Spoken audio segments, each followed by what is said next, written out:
नमस्कार, स्वागत है आपका हमारे खास कार्यक्रम हमारा उत्तराखंड में। मैं हूं आपके साथ भावना त्रिपाठी। रुक करेंगे प्रदेश की तमाम बड़ी खबरों की ओर। देहरादून में आज धामी कैबिनेट की बैठक हुई। मुख्यमंत्री पुष्कर सिंह धामी की अध्यक्षता में ये बैठक हुई। बैठक में 1 दर्जन से ज्यादा प्रस्ताव रखे गए, जिसमें यूसीसी पर कोई चर्चा नहीं हुई। 6 फरवरी को कैबिनेट में प्रस्ताव रखा जाएगा। वहीं कैबिनेट में 18 प्रस्ताव आए, जिसमें 16 पास हुए। इसके अलावा कैबिनेट में आबकारी नीति, वन पंचायत नियमावली समेत कुछ विभागों की सेवा नियमावली पर भी चर्चा हुई। कैबिनेट में 16 प्रस्ताव पास हुए। सीएम धामी की अध्यक्षता में कैबिनेट की बैठक हुई, जिसमें यूसीसी पर कोई चर्चा नहीं होने की खबर सामने आ रही है। देहरादून में सीएम धामी की अध्यक्षता में कैबिनेट की बैठक की गई, जिसमें 16 प्रस्ताव पास किए गए। वन नियमावली सहित कई प्रस्ताव पास किए गए। पूरा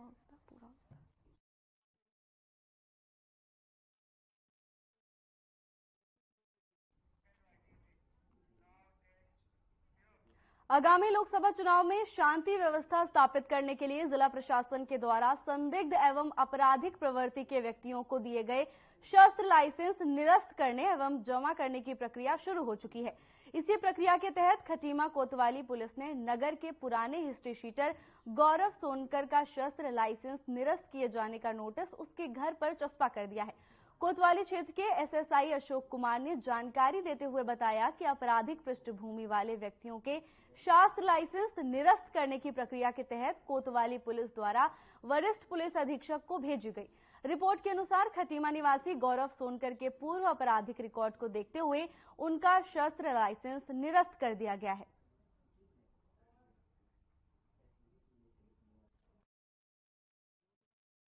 लाइसेंस होल्डर, शस्त्र लाइसेंस होल्डर जिनके विरुद्ध आपराधिक प्रकरण होते हैं और जिनके विरुद्ध ये शिकायत होती है कि उनके द्वारा अपने शस्त्र के दुरुपयोग किया जा रहा है या शस्त्र के दुरुपयोग करने की संभावना होती है, तो ऐसे व्यक्तियों के शस्त्र लाइसेंस के कैंसिलेशन की रिपोर्ट थाने से भेजी जाती है। इसी क्रम में जो ये हमारे यहाँ गौरव सोनकर हैं, उनकी शस्त्र कैंसिलेशन की रिपोर्ट थाने से भेजी गई। श्रीमान वरिष्ठ पुलिस अधीक्षक महोदय द्वारा उसकी संस्तुति की गई और जिला मजिस्ट्रेट महोदय द्वारा पुलिस की रिपोर्ट पर संज्ञान लेते हुए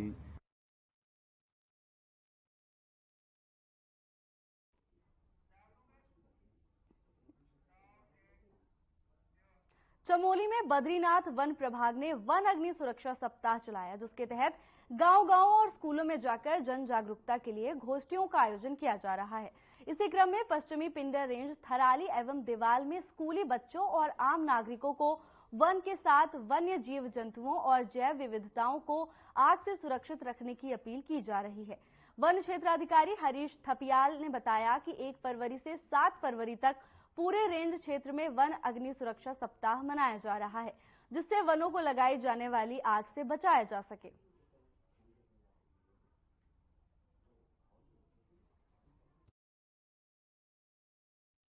बद्रीनाथ वन प्रभाग के अंतर्गत मध्य पिंडर और पूर्वी पिंडर रेंज दोनों में ही और इनफैक्ट पूरे ही बद्रीनाथ वन प्रभाग में अलग अलग जगहों पर हमारे द्वारा ये जो 1 फरवरी से 7 फरवरी तक है, ये अग्नि सुरक्षा सप्ताह के रूप में मनाया जाता है। पूरा उत्तराखंड सरकार के वन विभाग द्वारा इसे मनाया जाता है।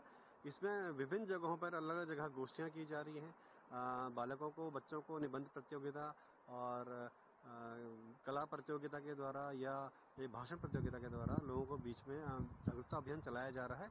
इसी कड़ी में आज हमारे वाण में पूरी पिंडर के अंतर्गत हम लोगों ने प्रतियोगिता करवाई है और बच्चों को जागरूक किया है और इसमें जो साथ के लोग हैं, बच्चे हैं, बहुत उत्साह के साथ काम कर रहे हैं। फॉरेस्ट विभाग से आए थे और इन लोगों ने बताया कि कैसे हमें अपना जो प्राकृतिक संसाधन है, जो पेड़ हैं, जंगल हैं, इनको किस तरीके से हमें बचाना है और आग नहीं लगने देनी है। तो कुछ 3 महत्वपूर्ण बातें इन्होंने बताई कि हमें जो है जंगल में आग लगने से कैसे बचाना है। पहली बात तो ये है कि आप किसी भी प्रकार से कोई भी ऐसा काम ना करें कि जिससे जंगल में आग लगे, जैसे कि बीड़ी पीना या आग जलाना। बीड़ी पीना तो बिल्कुल नहीं करना है आपको। और आप अपने मम्मी पापा से घर जाके ये बोलना है, इन्होंने बताया बच्चों को, कि जो है जंगल में जब जाएं तो आग के इरादे से ना जाएं, अपना जो खेती वेती करना है वो करें। बस ये है कि आग का उपयोग ना करें। इससे क्या होता है कि जंगल जलेगा, पेड़ जलेगा।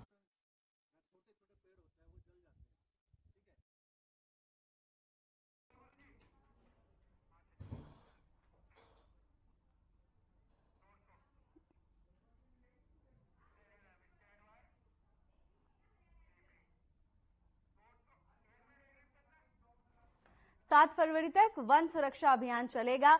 चमोली में 7 फरवरी तक वन सुरक्षा अभियान चलाया जाएगा। वनों को आग से बचाने के लक्ष्य के साथ इस अभियान को चलाया जा रहा है। मुख्यमंत्री पुष्कर सिंह धामी का 1 दिवसीय दौरे पर पौड़ी मुख्यालय पहुंचे, जहां उन्होंने कंडोलिया मैदान में दिशा ध्यानी थैला मेला कार्यक्रम में प्रतिभाग किया।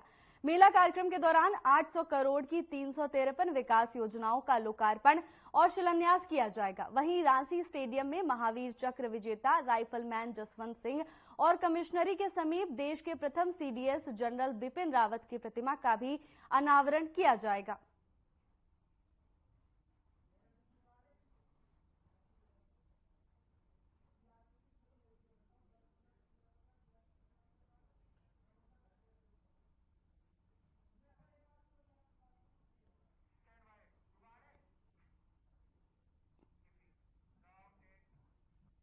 उत्तराखंड हाईकोर्ट की मुख्य न्यायाधीश रितु बाहरी बनी हैं। पंजाब और हरियाणा हाईकोर्ट की वरिष्ठ न्यायाधीश न्यायमूर्ति रितु बाहरी को बनाया गया है। बता दें, राष्ट्रपति द्रौपदी मुर्मू की मंजूरी के बाद मुख्य न्यायाधीश नियुक्ति की अधिसूचना जारी की गई है। रितु बाहरी उत्तराखंड की पहली महिला मुख्य न्यायाधीश बनी है।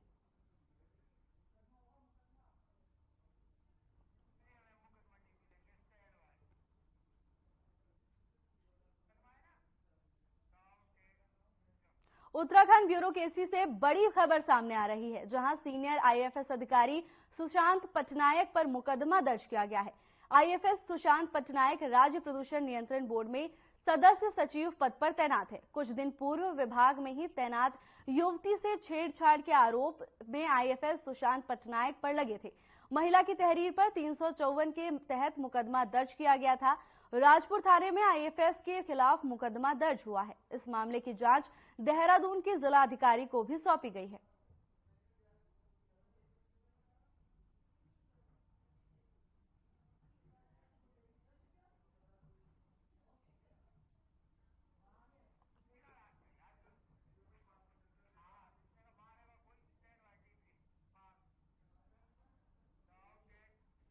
हरिद्वार जनपद में चाइनीज मांझे की बिक्री पर रोक लगाने की मांग हो रही है। बता दें कि पिछले कई सालों से चाइनीज मांझे को लेकर हरिद्वार में प्रशासनिक अधिकारियों को कई बार ज्ञापन सौंपे जा चुके हैं, लेकिन चाइनीज मांझे की बिक्री पर रोक नहीं लग पाई है। प्रशासन की तरफ से छापेमारी भी की जाती है, लेकिन कई दुकानदार मुनाफे के चक्कर में चाइनीज मांझा चोरी चुपके से बेच रहे हैं, जिससे पशु पक्षियों और वाहन चालकों को कई बार गंभीर रूप से घायल होना पड़ता है। चाइनीज मांझे की बिक्री को लेकर उत्तराखंड कैबिनेट मंत्री गणेश जोशी के प्रतिनिधि अभिषेक गौड़ के नेतृत्व में युवाओं और स्थानीय निवासियों ने मिलकर सिटी मजिस्ट्रेट को ज्ञापन सौंपा है।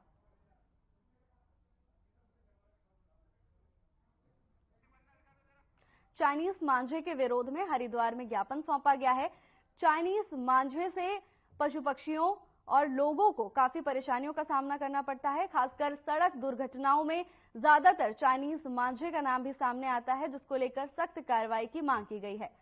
हरिद्वार में चाइनीज मांझे का विरोध किया गया है। दरअसल चाइनीज मांझा चोरी छुपके कई दुकानों में बेचा जा रहा है। कड़ी छापेमारी के बावजूद दुकानदार चोरी छुपके चाइनीज मांझे को बेचते हैं, जिसको लेकर ज्ञापन सौंपा गया है। चाइनीज मांझे के चलते कई सड़क दुर्घटनाएं भी होती हैं, जिसको लेकर विरोध किया जा रहा है। सिटी मजिस्ट्रेट को ज्ञापन सौंपा गया है। सख्त कार्रवाई की मांग के साथ यह ज्ञापन सिटी मजिस्ट्रेट को सौंपा गया है। दुकानदार चोरी छिपे मुनाफे के चक्कर में कई बार चाइनीज मांझा बेचते हुए पाए जाते हैं, जिसके बाद लोग उसका इस्तेमाल करते हैं। पशु पक्षी इससे घायल होते हैं।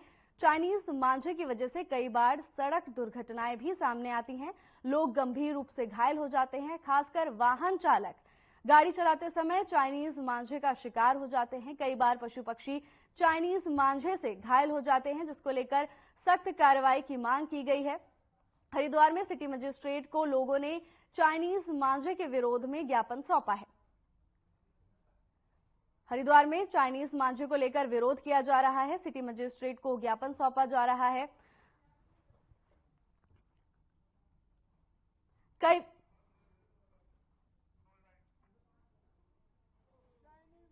देखिए, पिछले 10 साल से हम लोगों ने चाइनीज मांझे के विरोध में प्रदर्शन किया, ज्ञापन दिए, अनेकों बार अधिकारियों से मिले, पर इसकी जो बिक्री पर कभी रोक नहीं लगी है। ये धड़ल्ले से बाजार में बिक रहा है और ये इस तरीके का औजार है जैसे पिस्टल, चाकू और इस तरीके के धारदार हथियार के इसमें ये माना गया है।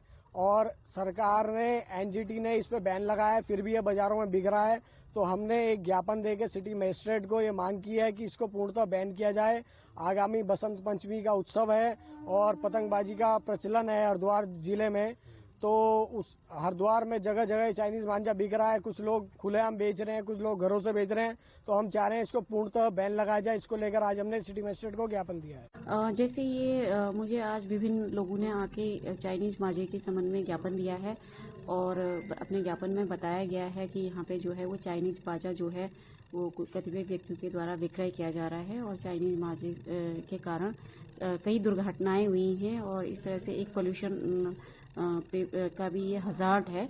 तो इस संबंध में मेरे द्वारा पुलिस अधिकारियों से और जो पोल्यूशन कंट्रोल बोर्ड से है, इनको शीघ्र ही इनसे वार्ता करके और एक इसका समाधान निकालने का पूरा प्रयास किया जाएगा।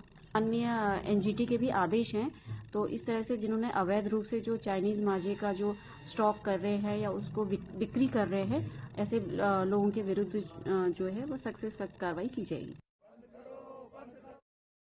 प्रखंड के राजकीय इंटर कॉलेज रेंस चोपता में भी हाई स्कूल और इंटरमीडिएट के छात्र छात्राओं की प्री बोर्ड परीक्षा संपन्न हुई है। परिणाम ने जिम्मेदार विषयाध्यापकों की अध्यापन की गैर जिम्मेदाराना रवैये की पोल खोल दी है। गौरतलब है कि वर्तमान में राय का रेंस चोपता में हाई स्कूल में 25 छात्र छात्राएं पंजीकृत हैं, जिनमें प्री बोर्ड परीक्षा में 6 ही विद्यार्थी उत्तीर्ण हुए हैं, जबकि 20 छात्र छात्राएं इंटरमीडिएट में पंजीकृत हैं, जिनमें से मात्र 1 ही छात्र उत्तीर्ण हुआ है और 19 छात्र छात्राएं फेल हो गए हैं। इस तरह रिजल्ट हाई स्कूल में 24% और इंटरमीडिएट में 6% रहा, जबकि विद्यालय में वर्तमान में 115 छात्र छात्राएं पढ़ रहे हैं।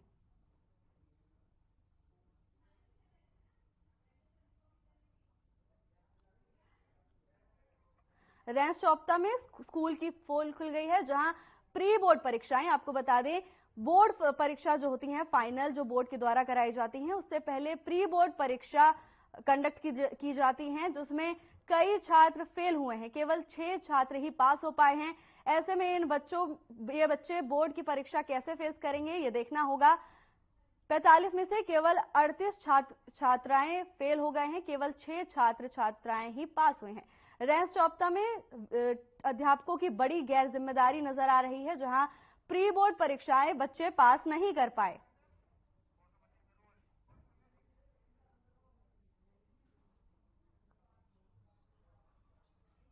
हमारा जो विभाग का लक्ष्य है वो 100% रिजल्ट का है और जो मैंने आते ही यहाँ पर कार्यभार ग्रहण करते ही सभी माध्यमिक संस्थाओं की बैठक ली थी और एक सप्ताह में मैंने ये कहा था कि आप जो बोर्ड परीक्षा का जो परिणाम हमारा है उसको 100% करने के लिए आप तैयार रहें, उसकी कोशिश करें। तो लगभग सभी स्कूलों ने अच्छा प्रयास किया। रेंस चोपता ही एक ऐसा स्कूल था जिसमें इंटर स्तर पर 18 बच्चे उस परीक्षा में शामिल हुए थे और 18 में से केवल 1 उत्तीर्ण हुआ है। तो ये रिजल्ट उन्होंने खुद तैयार किया है और तो इससे ये प्रतीत होता है कि कहीं ना कहीं कमी तो है, लेकिन ये जो वेतन रोकने का जो मैंने निर्देश दिया है तो ये माइनर पनिशमेंट है। यदि उनका स्पष्टीकरण आता है तो स्पष्टीकरण में हम ये देखेंगे कि वो क्या लिखते हैं और फिर उन्हें कहेंगे कि भाई ट्राई करके वो बेहतर कर सकते हैं। हमारा मकसद जो है बोर्ड परीक्षा के परिणाम को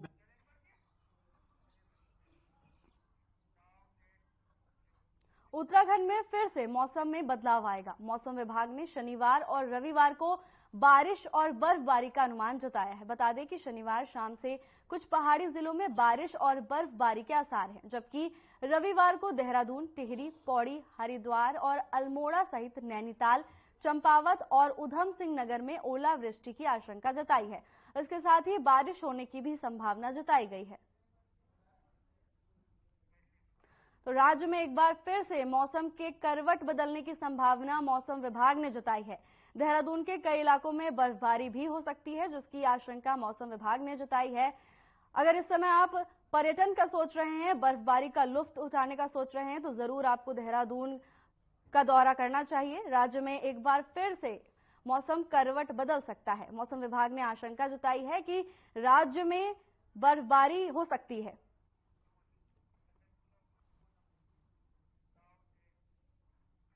मुख्यमंत्री पुष्कर सिंह धामी ने शुक्रवार को मुख्यमंत्री आवास में समान नागरिक संहिता पर बने गीत आ रहा है यूसीसी का विमोचन किया। इस गीत को भूपेंद्र बसेड़ा ने लिखा है और गाया है। इसके साथ ही राकेश भट्ट ने संगीतबद्ध किया है। गीत पर बने वीडियो में मुख्य भूमिका ओम तरोनी और ललित जोशी ने निभाई है। बता दें कि इस गीत के माध्यम से यूसीसी के लाभ और आम जनमानस पर पड़ने वाले प्रभावों को दर्शाया गया है और इस गीत को हिंदी में तैयार किया गया है। मुख्यमंत्री ने जनता को जागरूक किया और यूसीसी के प्रचार प्रसार के दृष्टिगत गीत से जुड़ी समस्त टीम को बधाई भी दी।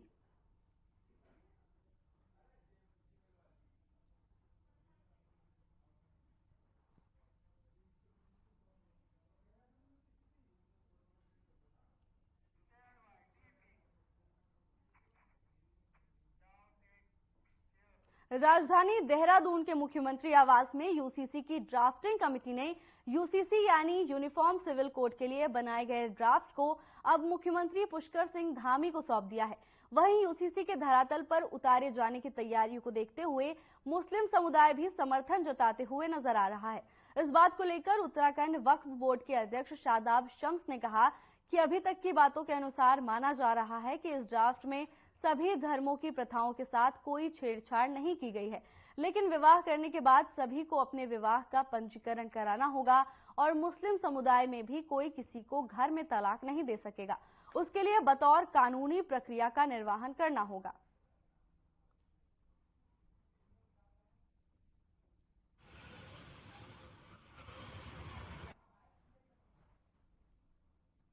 देखिए, मोटी लाइन ये है कि जो ये ड्राफ्ट है, जो हम समझ रहे हैं, जितना हमारी समझ में आ रहा है कि अब कोई किसी को, सबके कस्टम्स वैसे ही चलेंगे, सब अपने कस्टम्स को फॉलो करेंगे। निकाह वाले मुस्लिम जो हैं वो निकाह करेंगे, जो फेरे करते हैं वो फेरे करेंगे, सबके विवाह उसी तरह से होते हैं जैसे होते आए। कस्टम्स के साथ छेड़छाड़ नहीं होगी, लेकिन सबको अपने अपने निकाह, अपने अपने विवाह को रजिस्टर्ड कराना पड़ेगा।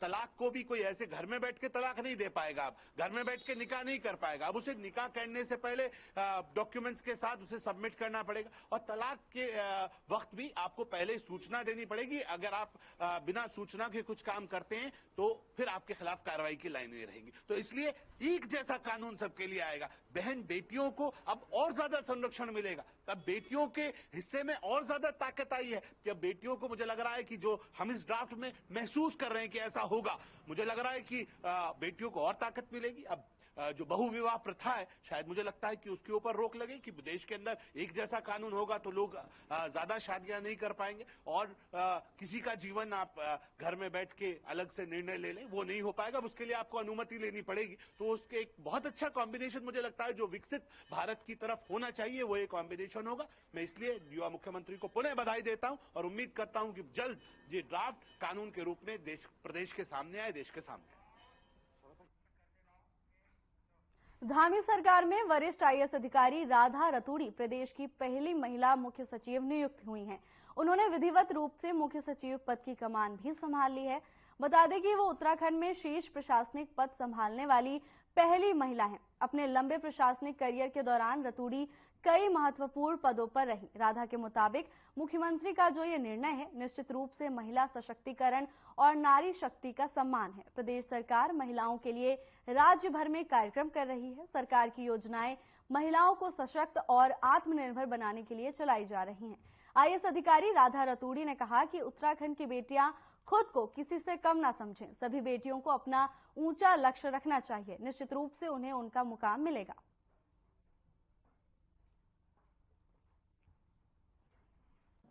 सरकार के सामने सबसे बड़ी चुनौती अभी यूसीसी को पास कराने की है।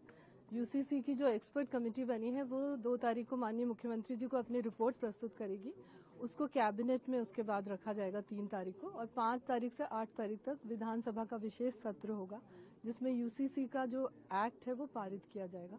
तो इस समय सबसे बड़ी प्राथमिकता प्रदेश के सामने वही है और पूरी ब्यूरोक्रेसी एज अ टीम काम करेगी। मुख्य सचिव का रोल टीम लीडर का होता है, तो पूरी टीम को साथ लेके काम करना है।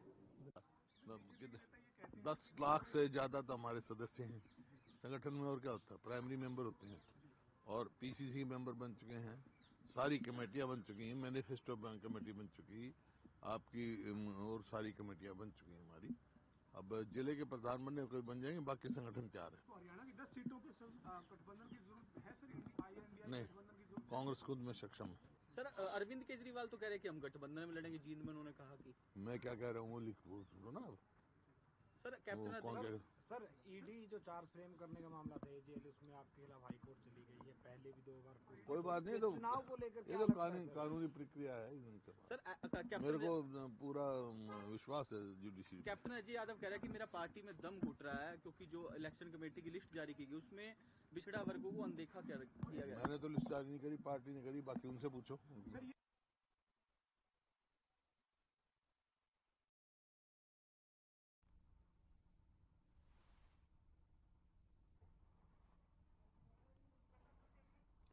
धामी सरकार में मुख्य सचिव नियुक्त किए जाने पर राधा रतूड़ी का बयान अपने साथ कई उत्तराखंड की बेटियों को प्रोत्साहित करते हुए नजर आई। टीम वर्क के साथ आगे बढ़ने की बात कही। उन्होंने कहा कि ये महिला सशक्तिकरण के लिए एक बड़ा कदम है।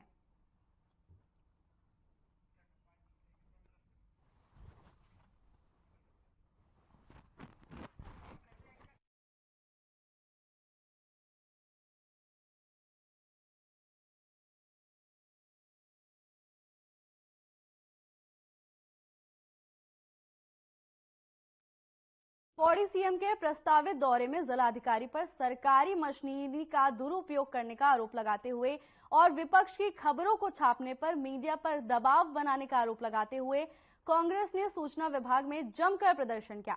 इस दौरान आक्रोशित कांग्रेसियों ने कहा कि जिलाधिकारी द्वारा सीएम के दौरे को लेकर सरकारी मशीनरी का जमकर दुरुपयोग किया जा रहा है और दुरुपयोग की खबरें छापने पर जिला प्रशासन व सूचना विभाग द्वारा पत्रकारों को खबरें नहीं छापने की धमकियां दी जा रही हैं। क्योंकि वो जो भाजपा के द्वारा बोला जा रहा है वो कर रहे हैं, अगर कोई उनकी नहीं मानेगा तो उसकी आवाज को दबाने का प्रयास किया जा रहा है। लेकिन हम पत्रकार बंधुओं के साथ पूर्ण रूप से सटीकता से खड़े हुए हैं और उनके साथ अगर कुछ भी गलत होगा तो हम उनकी लड़ाई लड़ने के लिए भी तैयार हैं।